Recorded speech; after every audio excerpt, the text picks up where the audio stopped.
Hvernig reiknum við hlutfall? Hlutfall milli stráka og stelpna í bekk þar sem eru 9 strákar og 12 stelpur.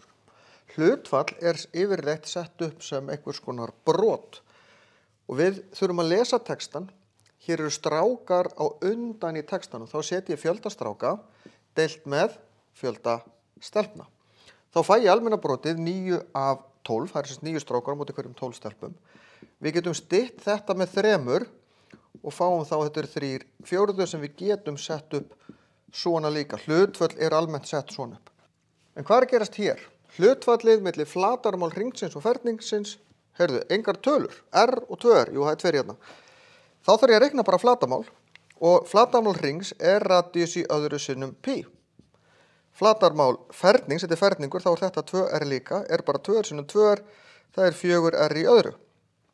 Og aftur, hlutfallið milli flatarmál hringsins, skrái hringinn á undan yfir flatarmáli ferningsins. Og hér má ég stytta út r í öðru móti r í öðru. Þetta bara pi yfir 4 eða pi á móti 4.